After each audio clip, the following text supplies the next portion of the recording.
Shave করে দাও।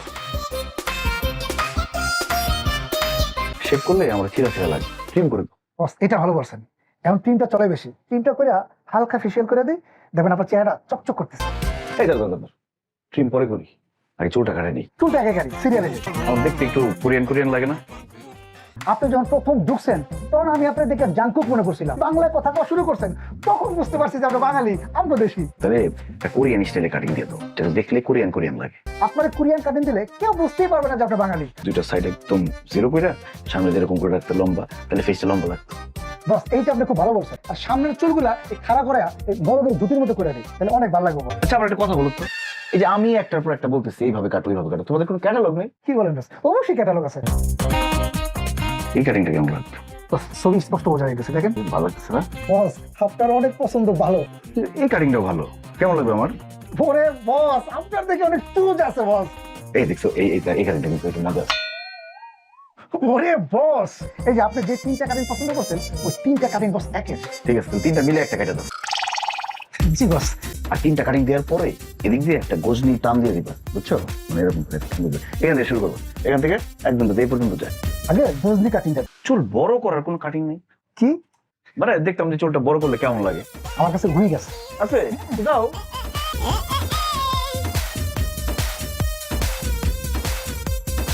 জোস, তাহলে চুল কাটানোর দরকার কি? এই সাইডের চুলটা একটু উঁচু উঁচু হয়ে আছে, এই চুলটা একটু কেটে দাও তো। আরে না না না, নিচে থেকে এখান থেকে কেটে দাও। হ্যাঁ, আর নিচে সাইডে ঠিক আছে বস? সাইডে ঠিক আছে, কিন্তু এই সাইডে একটু উঁচু উঁচু লাগে। উঁচু উঁচু লাগে। তোর এখন মনে করছে যে আমার দুই সাইডে চুল আছে, মাঝখানে টাক পড়ছে। খুলো এটা, খুলো খুলো। আরে ভাই, আমার নিজের চুলই তো সুন্দর লাগতেছে, আপনি পাগল হয়ে গেছি নাকি? কি জটমট লাগাই দিচ্ছ মাথার মধ্যে? বাদ দাও, তাহলে আজকে চুল কাটাবো। আপনার উইক নেন, টাকা দেন। ও মা, এই টাক পড়ছে মাঝখানে ফাঁকা, এই উইক আমি নিবো কেন? আমি পাগল হয়েছি? এই উইকটা কার? আমার। কাটছে থেকে সামনের চুল আমি। টাকা দিব কে? আপনি। হ্যাঁ, মামারই আবদার। আপনি কোয়ার পরে তো কাটছি। তোমার কি বিবেক বুদ্ধি কিছু নাই? কেউ যদি বলে যে এই নাও খুন নাও, নিজের গলায় পোজ দাও, পোজ দিবা? এ রে ভাই আপনি সকাল সকাল কি শুরু করছেন? আর তোমার যেটা করতে বলছি তুমি সেটা করবে কেন? আমি কি চুলের আইডিয়া আছে আমার সম্পর্কে? একটু চিন্তা করো ব্যাপারটা, কনফিউজ করো না মানুষকে শুধু শুধু।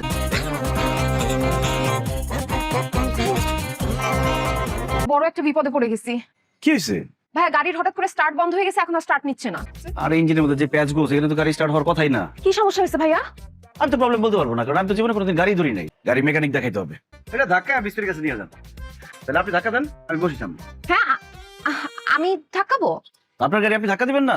আপনি একটা মেয়ে মানুষ, আপনি যদি গাড়ি ধাক্কা দেন গাড়ি নড়াইতে পারবেন না, আর মানুষ দেখলে হাসাহাসি করবে। একটা কাজ করি, আমি ধাক্কা দেই, আপনি বসে থাকেন। জি ভাইয়া, এটা খুব ভালো হয়। ভাইয়া যান, পিছনে যান। না না, আমি তো পিছনে যেতে পারবো না, আপনার গাড়ি আমি ঠেলবো কেন? দরকারটা কি আমার? দেখেন আমি মেয়ে মানুষ, একটা বিপদে পড়ছি, প্লিজ হেল্প মি। না না, আমি ধাক্কা নিতে পারবো। একটা কাজ করেন, আপনি গিয়ে মিস্ত্রি নিয়ে আসেন। কিন্তু কোনখানে গ্যারেজ আছে, মিস্ত্রি আছে, আমি তো জানি না ভাই। ডান দিকে 13 নম্বর রোড, ওটা শেষ মাথায় একটা গ্যারেজ আছে, ওইখান থেকে ভালো একটা মেকানিক নিয়ে আসেন। আপনি একটু আমার গাড়িটা দেখে রাখেন, আমি মিস্ত্রি নিয়ে আসতেছি। আচ্ছা, থ্যাংক ইউ।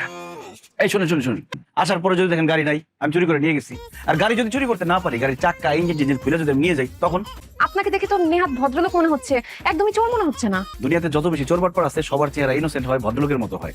বরং আমি যাই মিস্ত্রি নিয়ে আসি।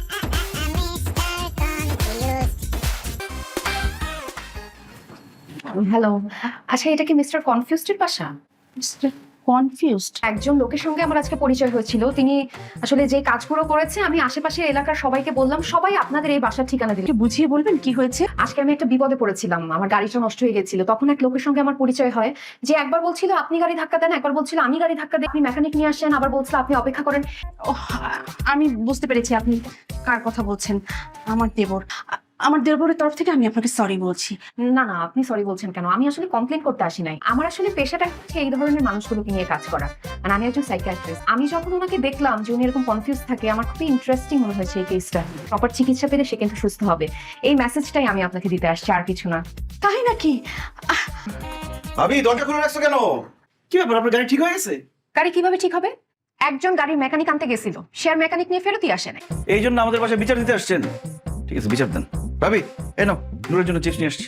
বলবা না কোন চিপস লাগবে? শুধু তো আমারই দোষ হয়, আমি নাকি সবাইকে কনফিউজ করে দিই। আমি পরে বুঝতেছিলাম না কোনটা আনবো, এরপর দোকানে চা পাইছি, সব নিয়ে আসছি, খাইতে পারবো।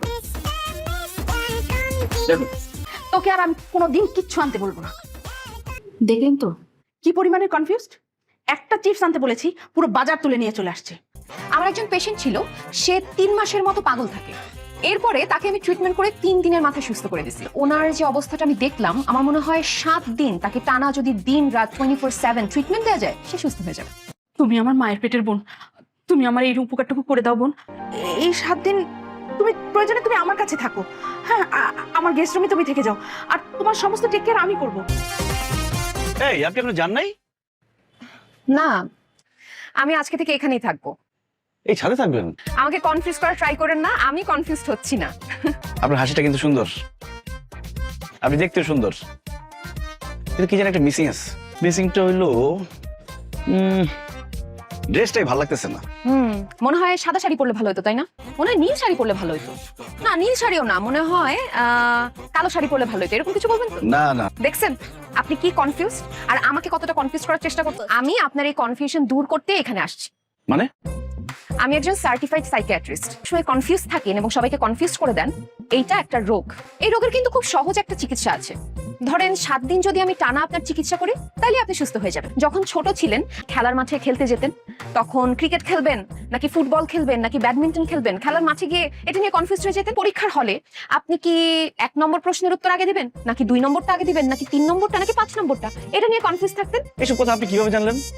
ও, ভাবি বলে দিছে তাই না? অবশ্য ভাবিও তো এসব কথা জানে না। আমি এর আগের যে পেশেন্টদের ট্রিটমেন্ট করেছি, তাদের কেস স্টাডি করে আমি এগুলো জেনেছি। এখন আমি আপনার ট্রিটমেন্টটা করতে চাচ্ছি। ঠিক আছে, তাহলে ওষুধ কি লাগবে দেন। না না, কোনো ধরনের ওষুধপত্র খেতে হবে না। আমি যা যা বলবো সেগুলো আপনার শুনতে হবে।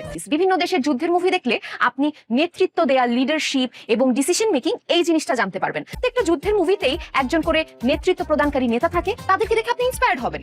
আর আপনাকে অনেক বেশি বই পড়তে হবে, 100 মনীষীর জীবনী পড়তে হবে। তো যুদ্ধের মুভি দেখে বই পড়ে যদি ঠিক হয়ে যায়, তাহলে আপনার কাজটা কি? আপনি আমাকে কনফিউজ করার চেষ্টা করছেন না, এগুলা করলে চলবে না। আমি খুব ভালো মতো আপনাকে বুঝে গেছি।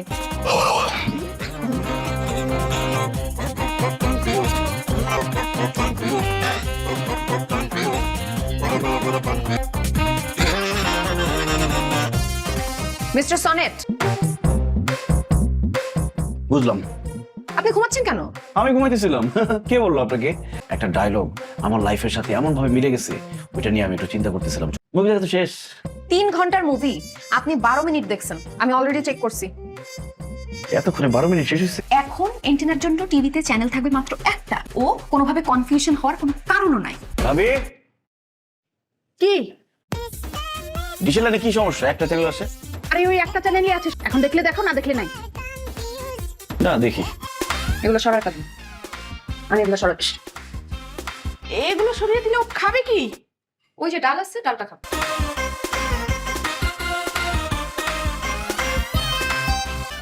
ঠিকঠাক। ভাবি রাতে রান্না খারাপ না। তুমি কি পুরোপুরি শিওর যে সনেট সুস্থ হয়ে গেছে? হ্যাঁ, আমি আমার ট্রিটমেন্ট দিয়েছি, সে এখন পুরোপুরি সুস্থ। কি ভাবি, কি হয়েছে? ডাকো কেন? কি ব্যাপার? তুই এটা কি পরে এসেছিস? সামনে যা পাইছি তাই পড়ছি। প্রবলেম কি? এত কনফিউজ হচ্ছ কেন? আজকে দুপুরে কি রান্না করব, কি খাবি বল? যা রান্না করবো তাই খাবো, রান্না না করলে খাবো না। আমার কাজ শেষ, আমি আসি। ভালো থাকেন আপনারা। এই ডাক্তারকে যদি সারা জীবন আমার দেবরের জন্য রেখে দিই। উনি তো খুব ভালো মানুষ, দেখতেও সুন্দর, মানুষ হিসেবেও ভালো। ভাবি, আপনি আমার বাবার নাম্বারটা রাখেন, বিয়ের ব্যাপারে পারিবারিকভাবে তার সঙ্গে সব কথা বলে নিন। এই, তুই এখানে কি করছিস? হ্যাঁ, আমি হচ্ছে ওর বাবা। ও মানসিকভাবে অসুস্থ। উনি তো বলেছেন উনি একজন সার্টিফাইড সাইকিয়াট্রিস্ট। ও মাল্টিপল পার্সোনালিটি ডিসঅর্ডার রোগে ভুগছে। কিছুদিন পর পর ওর রোগের ধরনটা চেঞ্জ হয়।